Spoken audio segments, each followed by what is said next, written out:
नमस्कार. आता नुकताच काही दिवसांपूर्वी भारत सरकारने 9 कॅरेटच्या दागिन्यांना मान्यता दिलेली आहे.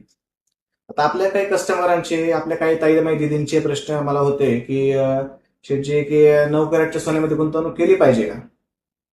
आता माझ्या हिशोबाने तरी सध्या सगळ्यात जास्त मार्केट शेअर आहे 22 कॅरेटच्या सोन्याचा, त्याच्यानंतर 20 कॅरेट आणि मग 18 कॅरेट.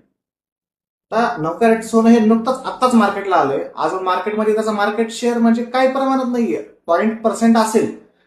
पण सध्या मार्केटला 70% सोनं चालते 22 कॅरेट, 20% सोनं चालते 20 कॅरेटचं आणि 10% सोनं चालते 75% म्हणजे आपलं 18 कॅरेटचं. ओके.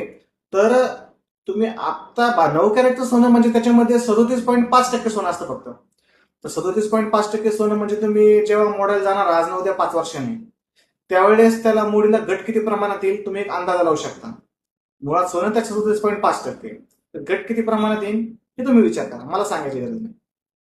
किंवा तुम्ही विचार सांगा, मला काय म्हणायचं तुम्हाला कळतंय बरोबर.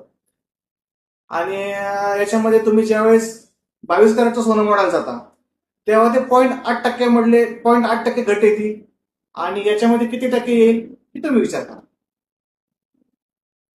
22 कॅरेटच्या तुलनेमध्ये 9 कॅरेटचं सोनं मोडताना घट जास्त प्रमाणात आहे. आणि ज्यावेळेस तुम्ही बँकेत सोने तारण करायला जाणार त्याच्यावर जो गोल्ड व्हॅल्यूवर असेल, बँक असेल, बँकेला डाऊट येणार, कारण मार्केट शेअर अजून काही नाहीये 9 कॅरेट सोन्याचा. त्याच्यामुळे तुम्हाला प्रॉब्लेम येऊ शकतो सध्या तरी. पुढचं भविष्यात वेगळी गोष्ट राहिली, सध्या तरी तो प्रॉब्लेम येऊ शकतो. त्यामुळे सध्याची मितीला तरी 9 कॅरेट पेक्षा तुम्ही 22 कॅरेटचं सोन्यात गुंतवणूक केलेली कधीही उत्तम. धन्यवाद.